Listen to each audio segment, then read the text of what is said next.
இல்லப்பா, எல்லாத்தையும் கட்டி எரியல, உடம்புல பூச்சி ஏதாவது போயிருக்கா? அறிவட்ட பயல. இந்த பங்களாவில் நானும் 15 வருஷமா கனவுல உத்தியோகம் பார்க்கறேன். இதுவரைக்கும் என் பேர்ல ஒரு ரிப்போர்ட் கிடையாது. இப்ப என்ன ரிப்போர்ட் வந்திருக்கு? பேசாதடா. உன்னை பெத்து தொலைச்சதுக்கு ஒரு உலக்கைய பெத்து தொலைச்சிருந்தேன்னா நெல்லு குத்தராது உதவும். அத பத்தி என்ன பாப்பா? அதுக்கு என்னவா குடுப்பா? ஏண்டா படிக்க மாட்டேங்கிறேன்னு சொல்லித்தானே எஸ்டேட் வேலையாவது கத்துக்கிறேன்னு அங்க கூட்டிட்டு போனேன். ஆமா. அங்க வந்து நீ என்ன வேலை செஞ்ச? என்னப்பா செஞ்ச? என்ன செஞ்சு நேட்டே கேக்குறியா? நாத்து நடுவுற பொம்பளைக்கு பக்கத்துல போய் அவங்கள பாத்துக்கு நிக்கிறியே, நீ உருப்புறியாடா? சும்மா அப்படி நின்ன. என்ன சும்மா அப்படி நின்ன? எதுக்கு போய் நின்ன? அவங்களுக்கு பதிலா நீ அங்க நின்னு நாத்து நட்டா எப்படி இருக்குன்னு கற்பனை பண்ணி பார்த்தேன். நான் நாத்து நடணுமா? நடுறேன். எப்போ? உதப்பேன். உன்னை பெத்தா நாத்து நட வேண்டியதாண்டா. கற்பனை பண்ணாரான் கவிஞ மவன் கழுத. கவிஞர் மகங்கிறத ஒத்துக்க மாட்டேன். கழுதைங்கிறத ஒத்துக்கிறியா?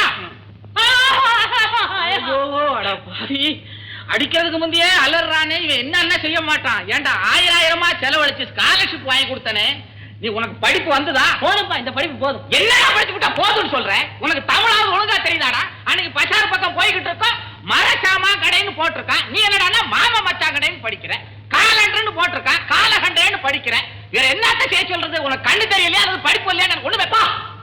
என்ன சொல்லணும் உங்களுக்கு பொழுது போவாதா? ஐயோ ஐயோ ஐயோ, நான் பெத்த பிள்ளையும் சரியில்லை, கட்டின பொண்டாட்டியும் போயிட்டா, நான் இவனை நம்பி எப்படி வாழ்றது? ஐயோ, எனக்கு ஒண்ணுமே புரியலையே. நான் ஒரு முடிவுக்கு வந்துட்டேன். என்ன பண்ண போறீங்க? 2ஆம் தரம் கல்யாணம் பண்ணிக்க போறேன். ஐயோ, இந்த வயசுல உங்களுக்கு கல்யாணம் ஆகுதா? டேய், கல்யாணத்துக்கு ஒரு வயசு இருக்கா? பெத்த அப்பனுக்கு கல்யாணம் பண்றத புள்ள பார்க்க கொடுத்து வைக்கணும்டா. அப்பா, கல்யாணம் பண்ணிக்கிற வயசுல குத்துக்கல்லு மாதிரி நான் ஒருத்தர் இருக்கிறேன். குத்துக்கல் மாதிரி நில், உனக்கே கல்யாணம். வேண்டாப்பா வேண்டாப்பா, நான் சொல்றத கேளுப்பா. நீ சொல்றத நான் கேட்கணுமா? பெத்த அப்பன் சொல்றத கேளு, இல்லைன்னா பிளாஸ்டிக் ஜீப் மாதிரி தெரு தெருவா சீப்படுவேன். மாமா, ஏன் மாமா அத்தான் இப்படி வருத்த எடுக்கிறீங்க? வீட்டு நிலைமை கொஞ்சமாவது புரியுதா உங்களுக்கு? என்ன அது வீட்டு நிலைமை வந்தது? நம்ம பெரிய எஜமா இல்ல, அவரு பட்டாளத்துல குண்டடிப்பட்டு செத்து போயிட்டாராம். அந்த செய்தி வரப்பதான் நீங்க 2 பேரும் எஸ்டேட்டுக்கு போயிட்டீங்க. பாவமே, நல்ல மனுஷனாச்சே. சீக்கிரமா போனதுல இருந்தே தெரியுதுல்ல நல்லவர்னு. நீங்க இவ்வளவு நாளா இருக்கீங்க, இதுக்கு என்ன அர்த்தம்? கழுத்து மாமா பேசாம இருக்கு மாமா. அத்தான் இனிமே ஒண்ணும் சொல்லாதீங்க. அவரே உங்க தோளுக்கு மேல வசந்துட்டார். அவன் தலைக்கு மேல போறான், அதான் எனக்கு பிடிக்கல. சொல்றத கேளுங்க. என்ன? அவரை திட்டினா அவருக்கு ஒண்ணு அசிங்கம் இல்ல. பெத்த மகனை சரியா வளர்க்கலையேன்னு ஊர் தான் உங்களை கேவலமா பேசும். கேவலமா பேசுமா? இனியா பேசியாச்சு. என்ன பேசுறாங்க? என்ன முட்டாள்னு சொல்றான்டா. சரியா சொல்லிருக்கான். என்ன? இப்பதான் புரியுது உனக்கு ஏன் படிப்பு வரலன்னு. 2 பேரும் கூட்டு சேர்ந்துட்டீங்களா? விளங்கிருச்சுல்ல? காலகாலத்துல ஒரு கல்யாணத்தை பண்ணுவீங்க. யார் உனக்கா? ஏன் கல்யாணம் கிடையாது. ஏன் கிடையாது? கிடையாது. ஏன்பா? நான் இருக்கிற வரைக்கும் உனக்கு கல்யாணம் கிடையாது. சரி, நீங்க இருக்கிற வரைக்கும் கிடையாது. ஆமா, கல்யாணம் நடக்கும். என்ன கொன்னுடுறியா? நடக்கும். என்னடா நடக்கும்? வாங்க வாங்க பாப்பா, வாங்க வாங்க, இதெல்லாம் எடுங்க வாங்க வாங்க வாங்க. என்ன மேனேஜர், வரவேற்பு ரொம்ப தடபடலா இருக்கு. இல்ல எல்லாம் ரொம்ப சந்தோஷமான சமாச்சாரம் தான். வேண்டா கையும் காலையும் அந்த பக்கம். என்ன மேனேஜர் ஐயா, எஸ்டேட் வேலையெல்லாம் முடிஞ்சதா? நல்லபடியா முடிஞ்சது. ஆமா, சின்ன எஜமான எங்க இந்த பக்கமே காணோம். அவர் இங்க விரும்பி வரக்கூடிய அளவுக்கு யார் இருக்கா? என்ன சுகுணா, இன்னும் உனக்கு கோபம் தீரல போல இருக்கு. என்னங்க ஐயா, சுகுணா பாப்பா என்ன பாடுபட்டு போயிட்டாங்க தெரியுமா? பாலை கொடுத்தா கசக்குதுங்கிறாங்க, படுக்கைய போட்டா நோகுதுங்கிறாங்க, கிளி பேசுதுங்க, காதுல உளி வச்சு செதுக்கின மாதிரி இருக்குதான். ஏங்க காரணம் என்ன? வேற என்ன இருக்கும்? எல்லாம் இந்த காதல் தான். சும்மா இருக்க மாட்டீங்க? ஏயா, எஸ்டேட்ல விளைச்சல் எல்லாம் எப்படி இருக்கு? நம்ம நிலத்துல நல்ல விளைச்சல், அத பார்த்து பக்கத்து நிலக்காரனுக்கெல்லாம் புகைச்சல். செங்கச்சூட வச்சிருக்கிறான் புகை. சும்மா இருக்கு. அம்மா, இந்த வருஷம் நம்ம அறுவடை திருவிழாவை விமரிசையா கொண்டாடணும். அதுக்கு நீங்க தான் கண்டிப்பா வரணும்னு நம்ம ஆட்கள் ரொம்ப விரும்புறாங்க. கண்டிப்பா வரோம். ரொம்ப சந்தோஷம். ஆமா சார், போஸ்ட்.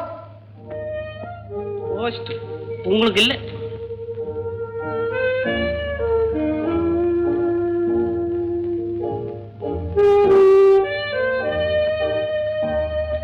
என்ன சாது? உயர் திரு நிர்மலா அவர்களுக்கு சரவண வணக்கம். தங்கள் கணவரும் எனது உயிர் தோழருமான மூர்த்தி அகால மரணமடைந்த செய்தி தங்களுக்கு அறிவிக்கப்பட்டிருக்கும். அவர் சாகும்போது உங்கள் இருவருக்கும் இடையே தாம்பத்திய வாழ்க்கையில் ஏற்பட்ட இடையூறுகளை எல்லாம் சொன்னார். அவர் உங்களிடமிருந்து பிரித்துக் கொண்டு வந்த குழந்தை ராணியை குண்டக்கல்லுக்கு பக்கத்தில் ஒரு கிழவரிடம் ஒப்படைத்திருந்தார். நான் அங்கிருந்துதான் இந்த கடிதத்தை எழுதுகிறேன். குழந்தையை வளர்த்து ஆளாக்கும் பொறுப்பை அவர் என்னிடம் ஒப்படைத்து விட்டார். அதிர்ஷ்டவசமாக என்னை சென்னையில் உள்ள ரெஜிமெண்ட்டுக்கு மாற்றி இருக்கிறார்கள். குழந்தையை சென்னையில் வளரும் போது தாங்கள் வந்து பார்க்க விரும்பினால் கீழ்கண்ட முகவரியில் வந்து பார்க்கலாம். எனக்கு பயணத்துக்காக வாரண்டி, டிக்கெட் எல்லாமே எடுக்கப்பட்டு விட்டது. நான் நாளை குண்டக்கல்லில் இருந்து பாம்பே மெயிலில் புறப்பட்டு நாளை மறுநாள் சென்னை வந்து சேருகிறேன். அருகில் தாய் இல்லை என்ற ஒரு குறையை தவிர வேறு எந்த குறையும் இல்லாமல் குழந்தையை வளர்ப்பேர் என உறுதி கூறும் கேப்டன் சரவணன். பாத்தியா பாப்பா, யாருங்க சரவணன்? அவனுக்கும் குழந்தைக்கு என்ன சம்பந்தம்? இதே மாதிரி இன்னொரு அநாத குழந்தை எடுத்து வளர்க்க யாராவது வருவாங்களா? இது மேல சொத்து இருக்குன்னு பறந்து மாதிரி கம்புறாங்க. சொத்து என்ன கொஞ்சமா நெஞ்சமா? 30 லட்சம் இல்ல. அத பத்தி யாரு கவலைப்படுறா?